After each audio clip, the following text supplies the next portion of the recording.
നമസ്കാരം. അടുത്ത കാലത്ത് പ്രചരിച്ച ഒരു വീഡിയോ ഉണ്ട്. പിറക്കാൻ പോകുന്ന കുഞ്ഞ് ആണോ പെണ്ണോ എന്ന് ബന്ധുക്കളെ അറിയിക്കാൻ ദുബൈയിൽ നടന്ന ഒരു ചടങ്ങിന്റെ ദൃശ്യങ്ങളാണ് അത്. ബുർജ് ഖലീഫയുടെ മുകളിൽ ആണോ പെണ്ണോ എന്ന് എഴുതി കാണിക്കാൻ ചെലവ് $1,00,000 അതായത് ഏകദേശം 70 ലക്ഷത്തിലധികം രൂപ. വിശ്വാസം വരാത്തത് കൊണ്ട് ഞാൻ ഗൂഗിളിൽ കയറിയിട്ട് ഒന്ന് സെർച്ച് ചെയ്ത് നോക്കി. സംഗതി വാസ്തവമാണ്. ഗർഭപാത്രത്തിലുള്ള കുഞ്ഞ് ആണാണോ പെണ്ണാണോ എന്ന് സ്കാനിങ്ങിലൂടെ ഡോക്ടർ അറിയുന്നു. അത് ആരോടും പറയാതെ ബുർജ് ഖലീഫയുടെ അധികൃതർക്ക് കൈമാറുന്നു. ഗർഭിണിയായ ഭാര്യയും ഭർത്താവും അവരുടെ വീട്ടുകാരും ഒക്കെ കാത്തു നിൽക്കുന്ന സമയത്ത് ബുർജ് ഖലീഫയുടെ ചുമരിൽ ലൈറ്റ് ആൻഡ് സൗണ്ട് ഷോ ആരംഭിക്കുന്നു. കൗണ്ട് ഡൗൺ സ്റ്റാർട്ട് ചെയ്യാണ്. ഇറ്റ്സ് എ ബോയ് എന്ന് എഴുതി കാണിക്കുന്നതോടുകൂടി ആ സസ്പെൻസ് വെളിപ്പെട്ടതിന്റെ ആഹ്ലാദത്തിൽ അവർ ആഘോഷിക്കുന്നു. ചെലവ് $1,00,000. ഇത് കണ്ടപ്പോ കേട്ടപ്പോ നിങ്ങൾക്ക് എന്താണ് തോന്നിയത്? ഇനി മറ്റൊരു സംഭവം പറയാം. ഇതും നടന്നത് ദുബൈയിലാണത്രേ. നവംബർ 16 ഒരു കോടീശ്വരൻ പാം ജുമേരയിലുള്ള ഒരു ഹോട്ടലിൽ നിന്ന് ഭക്ഷണം കഴിച്ചതിന് ബില്ല് ആണ് ഇത്.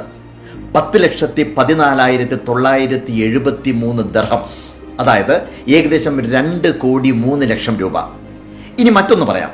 കോവിഡ് കാലത്ത് ലോകത്തുള്ളവർ മുഴുവൻ തുണി കൊണ്ടുള്ള മാസ്കും ധരിച്ച് നടക്കുന്ന സമയത്ത് സ്വർണ്ണാഭിഷേകയായ ഒരു പെണ്ണിന്റെ മാസ്ക് കൂടി കാണാം നമുക്ക്. ഇത്രയുമൊക്കെ കണ്ടപ്പോൾ മനസ്സിൽ വല്ലാത്തൊരു പുച്ഛം തോന്നുന്നില്ലേ? ഈ വൃത്തികെട്ട ലോകത്ത് ജനിക്കേണ്ടി വന്നല്ലോ എന്ന് തോന്നുന്നില്ലേ? ഈ ധാരാളത്വത്തിനെ നാം എന്ത് പേരിട്ടാണ് വിളിക്കുക? ആർഭാടമെന്നോ, അഹങ്കാരമെന്നോ, അതോ അന്യായമെന്നോ? ഇതൊക്കെ ഈ ലോകത്ത് നടക്കുന്നതാണ്.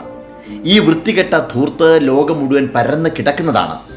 അമേരിക്കയിലെ ലാസ് വേഗാസിൽ ഡേവിഡ് കോപ്പർഫീൽഡിനെ കാണാൻ പോകുന്ന സമയത്ത് അവിടുത്തെ വമ്പൻ കാസിനോകളിൽ പണക്കാർ കാട്ടിക്കൂട്ടുന്ന ധൂർത്ത് കണ്ടാൽ നമ്മൾ പകച്ചു പോകും.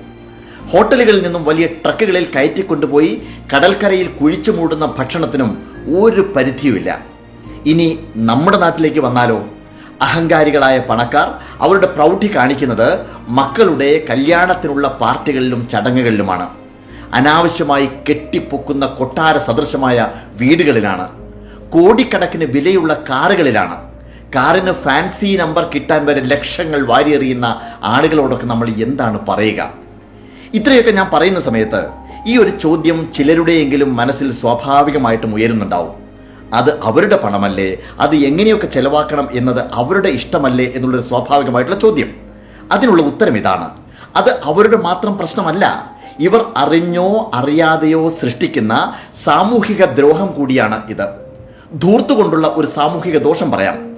പെട്ടെന്ന് മനസ്സിലാക്കാൻ വേണ്ടിയിട്ട് എനിക്ക് തോന്നുന്ന ഒരു കഥ പറയുന്നതാവും നല്ലതല്ലേ? ലവോൾസവിന്റെ കാലത്തുള്ള ഒരു കഥയാണ് ഇത്. അദ്ദേഹത്തിന്റെ ഒരു ശിഷ്യൻ ഒരു ജഡ്ജിയായിട്ട് നിയമിക്കപ്പെട്ടു. ആദ്യമായിട്ട് അദ്ദേഹത്തിന് മുന്നിലേക്ക് വന്ന ഒരു കേസ് ഒരു മോഷ്ടാവിനെ കുറിച്ചുള്ളതായിരുന്നു. വാദിയായ കോടീശ്വരന്റെ പണം മോഷ്ടിച്ചത് താൻ തന്നെയാണ് എന്ന് മോഷ്ടാവ് സമ്മതിച്ചിരുന്നു. തൊണ്ടി മുതൽ കണ്ടെടുത്തിരുന്നു. എന്നാൽ ജഡ്ജിയുടെ വിധി എല്ലാവരെയും ഞെട്ടിച്ചു കളഞ്ഞു. മോഷ്ടാവിന് 6 മാസത്തെ തടവ് ശിക്ഷ. പക്ഷേ കോടീശ്വരന് അയാളുടെ സമ്പത്തിന്റെ പകുതി ഭാഗം പിഴ ചുമത്തിക്കൊണ്ട് ആയിരുന്നു കോടതിയുടെ വിധി. കോടീശ്വരൻ ചോദിച്ചു, എന്ത് അസംബന്ധമാണിത്? ജഡ്ജി തിരിച്ചു ചോദിച്ചു, നിങ്ങൾ നിങ്ങളുടെ അഹങ്കാരം മറ്റുള്ളവരെ കാണിക്കാനായി കാട്ടിക്കൂട്ടുന്ന ധൂർത്തിന് പിന്നെ എന്ത് ശിക്ഷയാണ് തരേണ്ടത്? ഈ ഗ്രാമത്തിലെ മുഴുവൻ ജനങ്ങളും ദരിദ്രരായിരിക്കുമ്പോൾ, ഒരു നേരത്തെ ആഹാരത്തിന് പോലും വകയില്ലാതെ പട്ടിണി കിടക്കുമ്പോൾ, മേൽക്കൂര പോലുമില്ലാതെ കുടിലുകളിൽ കിടന്നുറങ്ങുമ്പോൾ നിങ്ങൾ സമ്പത്ത് കുന്നുകൂട്ടുകയും അത് മറ്റുള്ളവരെ കാണിക്കാനായിട്ട് ആർഭാടം അഴിച്ചുവിടുകയും ചെയ്യുന്ന സമയത്ത് നിങ്ങൾ ചെയ്യുന്നത് ഈ ഗ്രാമത്തിൽ മോഷ്ടാക്കളെ സൃഷ്ടിക്കുക കൂടിയാണ്. ദുഃഖിതരെ വാർത്തെടുക്കുകയാണ്. അനീതിയും അക്രമവും അഴിച്ചുവിടുകയാണ്. ആ മോഷ്ടാവ് മോഷ്ടിച്ചതുപോലും അയാൾക്ക് വേണ്ടിയായിരുന്നില്ല, പട്ടിണി പാവങ്ങൾക്ക് വിതരണം ചെയ്യാനായിരുന്നു.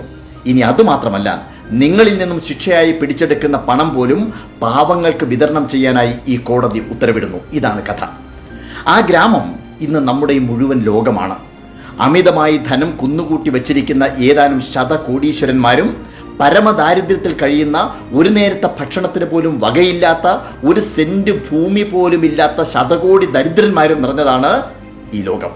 അതുകൊണ്ടാണ് ഈ ലോകത്ത് അക്രമവും അസൂയവും മത്സരങ്ങളും ആത്മഹത്യകളും ഒക്കെ ഇങ്ങനെ പെരുകിക്കൊണ്ടിരിക്കുന്നത്. ഒരു കാര്യം കൂടി പറയാനുണ്ട്. മുമ്പും നമ്മളിങ്ങനെ വികാരഭരിതമായി പല ഘട്ടങ്ങളിലും പറഞ്ഞിട്ടുണ്ട്. ഇതൊക്കെ എത്ര വട്ടം പറഞ്ഞു കഴിഞ്ഞാലും പരിഹാരമാവില്ലെന്നും അറിയാം. എങ്കിലും നമ്മുടെ ഒരു സമാധാനത്തിന് വേണ്ടി ഇങ്ങനെ പറഞ്ഞുകൊണ്ടേയിരിക്കുന്നു അല്ലേ? അപ്പോൾ നന്ദി, നമസ്കാരം.